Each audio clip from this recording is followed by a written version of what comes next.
हाय friends, मैं Meena Pandey. Welcome back to my channel serve with love. Friends, आज मैंने bread से ये स्नैक्स बना के तैयार किया। बहुत ही टेस्टी बना है। तो आइए देख लेते हैं किस तरीके से मैंने बनाया है। आपको देख के लग रहा होगा कि ये कैसा ब्रेड है। तो बीच का निकाल के मैंने यूज़ कर लिया है। तो जो ये बचता है ना, तो हम लोग बोलते हैं, अक्सर बोलते हैं कि इसका ब्रेड क्रम्स हम बना सकते हैं या बना लेंगे। तो ब्रेड क्रम्स हम कितना बनाएंगे, तो उसीलिए मैंने सोचा क्यों ना आज ऐसे ब्रेड की रेसिपी शेयर किया जाए कि जब हम गोलाई में काट लेते हैं सर्कल में, तो ये ब्रेड जो होता है तो ब्रेड क्रम ना बनाना पड़े, इसका हम कुछ और यूज़ कर सकते हैं। तो उसके लिए मैंने इस तरीके से सर्कल शेप में काट के साइड में कर दिया है। ऐसा ब्रेड ले लिया है। आप चाहिए तो जो सर्कल साइड में काट लिया उसका ब्रेड क्रम्स बना सकते हो। तो इस तरीके का आपका ये ब्रेड मिल जाएगा, गोल गोल सा कटा हुआ बीच में। इसी तरीके का ब्रेड मुझे चाहिए था, तो मैंने 5 से 6 ब्रेड ऐसे ले लिए हैं। इधर मैंने 4 बड़े बड़े उबले हुए आलू ले लिए हैं। इसको जैसे आलू का पराठा वगैरह मैश करते हैं, मसाला, आलू का मसाला बनाते हैं ना, उसी तरीके से बना लेती हूँ। सारे आलूओं को मैंने इस तरीके से ग्रेट कर लिया है। टेस्ट के अकॉर्डिंग नमक डाल देती हूँ। 1/2 टीस्पून जीरा पाउडर डाल देती हूँ। 1/4 टीस्पून गरम मसाला डाल रही हूँ, गरम मसाला पाउडर। 1/2 टीस्पून काश्मीरी लाल मिर्च पाउडर डाल देती हूँ। 1/2 टीस्पून ड्राई मैंगो पाउडर डाल रही हूँ, जो अमचूर पाउडर होता है उसको डाल देती हूँ। 1/2 टीस्पून होममेड सांभर मसाला डाल रही हूँ। इससे टेस्ट बहुत अच्छा आ जाएगा। आपकी अपनी चॉइस है, अगर नहीं डालना है तो कोई बात नहीं, लेकिन टेस्ट बहुत अच्छा आएगा। आप चाहिए तो सांभर मसाला की जगह पाव भाजी मसाला भी डाल सकते हो, उससे भी टेस्ट बहुत ही लाजवाब आता है। 1-2 हरी मिर्ची बारीक काट लिया, इसको डाल देती हूँ। इसी में हरा धनिया डाल देती हूँ, कटा हुआ। फ्रेंड्स, जैसा कि बारिश चल रहा है और इस सीज़न में धनिया पत्ती कभी मिलता है, कभी नहीं मिलता है, और कभी मिलता है तो बहुत महंगा हो गया है। तो उसी के लिए मैंने ये धनिया पाउडर बना के रखा है। धनिया पत्ती का पाउडर है। तो मैं तो धनिया पत्ती है मेरे पास, इसलिए मैं पाउडर नहीं डालूंगी, क्योंकि जब धनिया का सीज़न रहता है उसी टाइम में आप धनिया पत्ती का पाउडर बना के रख लो ना, तो इस टाइम में काम आता है। जैसे टमाटर के सीज़न में अगर टमाटर का पाउडर बना के रख लिया, तो बारिश के सीज़न में आजकल टमाटर भी बहुत महंगे मिल रहे हैं, महंगा होता है तो उस टाइम में हम यूज़ कर सकते हैं। तो हमें ये तरसने की ज़रूरत नहीं होती ना, धनिया पत्ती नहीं है या फिर टमाटर नहीं है, हम कैसे यूज़ करें अपनी रेसिपीज़ में। 1/4 टीस्पून अचार का मसाला मैं डाल रही हूँ। ये डालना आपकी अपनी चॉइस है फ्रेंड्स। इसको डालने से, अचार का मसाला डालने से, क्योंकि अचार का मसाला भी है साथ में, उसमें तेल भी रहता है, बहुत ही टेस्टी आता है। तो आलू का पराठा हो या आलू का इस तरीके का कोई भी रेसिपी आप बना रहे हो, उसमें डालोगे तो बहुत ही लाजवाब टेस्ट आता है। अभी सभी कुछ इसमें मैंने डाल दिया है। हाथों की मदद से इसको मैं मिक्स कर लेती हूँ, क्योंकि आलू के जो ग्रेट किया था, आलू के लच्छे हैं ना, वो लच्छे भी एकदम अच्छे तरीके से मिक्स हो जाएगा और मसाले भी सारे मिक्स हो जाएंगे। ये हमारा आलू मिक्स हो गया और देख रहे हैं फ्रेंड्स कितना लाजवाब कलर आ गया है। जो मसाले और ये सब डले हैं ना, धनिया पत्ती वगैरह, धनिया पत्ती से ये ग्रीन ग्रीन सा दिख रहा है, तो देखने में अच्छा लग रहा है। बस इसीलिए धनिया पत्ती का यूज़ करते हैं और टेस्ट भी बढ़ जाता है। इधर मैंने 1/4 कप बेसन ले लिया है, इसका घोल बना के तैयार कर। नमक डाल देती हूँ टेस्ट के अकॉर्डिंग। थोड़ा सा हल्दी डाल देती हूँ। 2 से 3 पिंच मैं हल्दी डाल रही हूँ। 2 पिंच गरम मसाला डालती हूँ। 2 पिंच ही काश्मीरी लाल मिर्च पाउडर डाल रही हूँ। 1/4 टीस्पून अजवाइन डाल रही हूँ। 1/4 टीस्पून हींग डालूंगी। इन सब चीज़ों को मिक्स कर देती हूँ और इसका हमें एक घोल बना के तैयार कर लेना है। थोड़ा थोड़ा पानी डाल के इसमें मैं घोल तैयार कर लेती हूँ।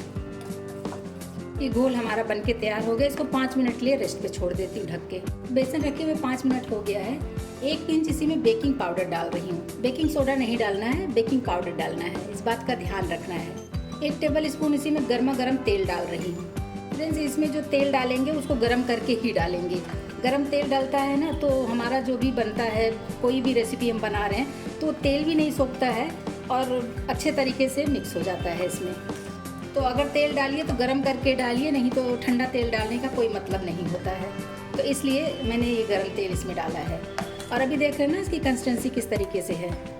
ये देखिए, ये बैक साइड में अगर ऐसे देखेंगे ना, ये देखिए खींच रही हूँ तो इस तरीके से खींच जा रहा है, लाइन बन जा रहा है। तो बस ये बैटर हमारा बनके तैयार हो गया है। जैसा कि फ्रेंड्स, ये नॉन स्टिक पैन है, लेकिन हल्का सा इसी में मैं तेल इस तरीके से ग्रीस कर दे रही हूँ। इधर मैंने बेसन में ये ब्रेड को ऐसे डिप करके फिर इसी पैन में डालूंगी। ये देखिए कुछ इस तरीके से डाल दिया है। अभी मैं आलू की टिक्की बना ली हूँ। जो ये ब्रेड में इतना होल है ना, उसी के बराबर की ये टिक्की हमें चाहिए। तो अगर छोटी है तो इस तरीके से ये देखिए ऐसे बढ़ा दीजिए, ताकि होल के बराबर की टिक्की रहे। नहीं तो क्या होगा कि ब्रेड ऊपर आ जाएगा और टिक्की जो है नीचे रह जाएगी। तो इस चीज़ का ध्यान रखिए फ्रेंड्स कि ऐसे ही टिक्की होनी चाहिए कि ब्रेड में जो जगह है वो पूरा ऐसे कवर कर ले। एक स्पून उठा के ऐसे ब्रेड के ऊपर और टिक्की के ऊपर ऐसे हम फैला देंगे, ताकि ऐसे कवर हो जाएगा। देखिए आलू को भी कवर कर दिया, जो ब्रेड भीगा नहीं था ना, जिस तरह ऊपर के साइड में बेसन नहीं लगा था ना, बेसन का घोल, तो ऐसे कवर कर दिया है मैंने। अभी ऐसे धीरे धीरे पकने देती हूँ। ब्रश में तेल लगा लिया, ऐसे साइड साइड से थोड़ा सा तेल ऐसे लगा देती हूँ, तो क्रिस्पीनेस उसकी बरकरार रहे साइड साइड से भी, इसलिए मैंने तेल को हल्का सा लगा दिया है। तो अभी ये जो है, ये देखिए खिसक रहा है ना, मतलब कि ये अच्छे तरीके से सिक रहा है। तो अभी इसको मैं पलट देती हूँ धीरे से। ये देखिए इस तरफ हमें बेसन लगाने की ज़रूरत नहीं, क्योंकि ब्रेड में साइड साइड से बेसन है और ऊपर से ये जो आलू दिख रहा है ना, देखने में कितना सुंदर लग रहा है। इसको ऐसे ही रखना है, इसको कवर नहीं करना है बेसन के पेस्ट से। तो इसको ऐसे ही हमें क्रिस्पी करारे पका लेना है। इसको एक बार फिर से पलट लेती हूँ कि नीचे भी पक जाए ना, दोनों तरफ से हमें उलट पलट के पका लेना है। देखिए इसका जो ग्रिल निशान पड़ता है ना ब्रेड में, कितना सुंदर लगता है देखने में। तो बस इसको चाहे तो ऐसे हल्का सा प्रेस करते हुए ये बहुत अच्छे तरीके से पक जाएगा। इस तरीके से बना के बच्चों को देंगे ना फ्रेंड्स, बहुत ही टेस्टी बनता है। बच्चे लोग तो बस फेवरेट ही हो जाएगा। तो जैसे मर्जी ब्रेड का यूज़ करके आप बनाइए, बहुत टेस्टी बनता है। तो दोनों तरफ से इसको पलट पलट के मैं ऐसे पका लेती हूँ।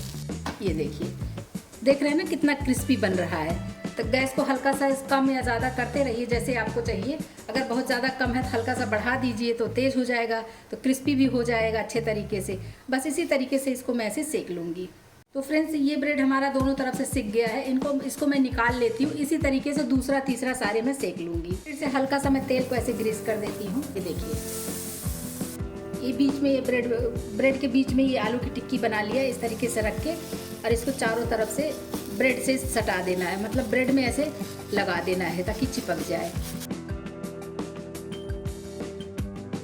बस इसी तरीके से बनाते जाइए। बच्चे लोग तो मना ही नहीं करेंगे खाने के लिए, क्योंकि बच्चों को ब्रेड भी पसंद आता है, और आलू का पराठा हो या कोई भी चीज़ स्टफ़ करके बना दो आलू से, वो भी बहुत पसंद आता है। बस इसी तरीके से बनाते जाइए और देते जाइए, बच्चे लोग खाते रहेंगे और खुश होते रहेंगे। ये दो बन गया है, बाकी तीसरा चौथा ऐसे बना रही हूँ, लेकिन इसकी भी आवाज़ सुनिए फ्रेंड्स। देख रहे हैं बहुत ही क्रिस्पी बन के तैयार हुआ है। एक पीस साइड में ले लिया है। ये देखिए जैसे सैंडविच काटते हैं ना, उसी शेप में मैं इसको काट रही हूँ। आप चाहिए चक्कू से काट सकते हो, जैसे मर्जी काट सकते हो। ये देखिए बहुत ही शानदार बन के तैयार हुआ है। देख रहे हैं कितना, देख के मुंह में पानी आ जाए। बच्चे लोग तो छोड़ेंगे ही नहीं इसको। मैंने ग्रीन चटनी के साथ सर्व किया। आप चाहिए टमाटो केचप, सेजवान सॉस या कोई भी सॉस के साथ खाएंगे, बहुत ही टेस्टी बना है फ्रेंड्स। बच्चे लोग को तो बहुत पसंद आएगा। आप लोग भी बनाइए। अगर आपको मेरा तरीका पसंद आया हो तो लाइक और कमेंट्स करना बिल्कुल भी मत भूलना फ्रेंड्स। लास्ट तक मेरी वीडियो देखने के लिए थैंक यू।